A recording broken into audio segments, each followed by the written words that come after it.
munaasabadan lagu taageerayay dib u doorashada xildhibaannimada Maxamed Cabdulla Geesi ayaa lagu qabtay magaalada Muqdisho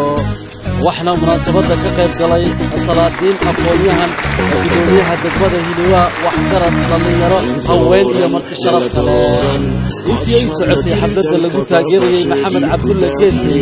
ayaa dadkii wadasha ku sugnaa waxa ay ka soo jeediyeen khudbado ay ku dhiirigelinayaan isla markaana ay ku taageerayaan inuu ku matalo qofka tirtiisu yahay 35 dadkiisa goran ayaa waxa goobta ka hadlay salaadiintii aqoonyahankii iyo haweenkii wadasha ku sugnaa xildhibaanka waxaan idhi waa xildhibaan waxtarasanayo maqsuuda weynayna ilaahay ku garab galo waa taqaanaa sida ugu soo shaqayso ilaahay waxaan ka rajaynaynaa in ilaahay uu ku garab galo waxaan u sheegayaa dhammaan beesha محمد عبد الله فاروق شخصي كبير وصفر وجامي كرو سيدي عن أوكر بكر أنتوا كل شيء كبروا مركم هنقطع أنا يكون غيره وحوالي دب دور شدي محمد عبد الله فاروق ورمانتين أرتاق سنة وصوب تاير أنا كرو أرتاق سنة حلوان عبد الله فاروق كيسي وليسو مركب إن شاء الله أوكي مهرنا الله هاي حسن علي وليسو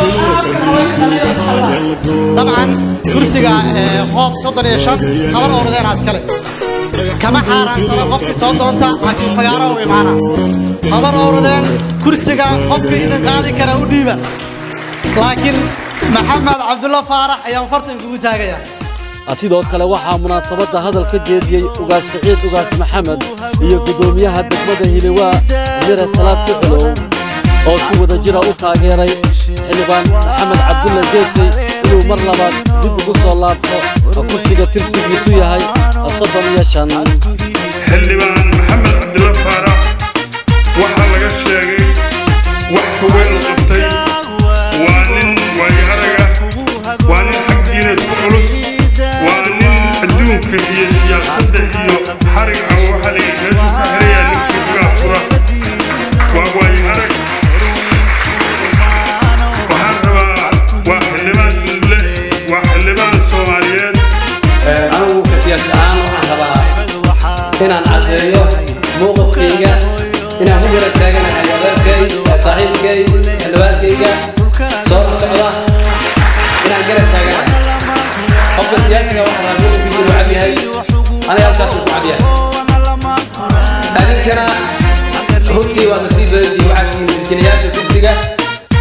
gabadhii ayaa waxaa hadalka qaatay xildhibaan Maxamed Cabdulla Geesi waxa uu la sheegay haddii uu ku guuleysto mar labaad xildhibaanka golaha shacabka inuu dadkiisa wax badan u qaban doono wixii aad aaminteen waxaan rajaynayaa inaan sida afaro u shaqayn jiray ku sii daro insha Allah haddii la yidhaahdo waayo aragnimada aan kororsaday waxaan rajaynayaa dad badan ilaahay hadduu la gaarsiiyo oo gacmihii hore aysan gaarin inay gacmaha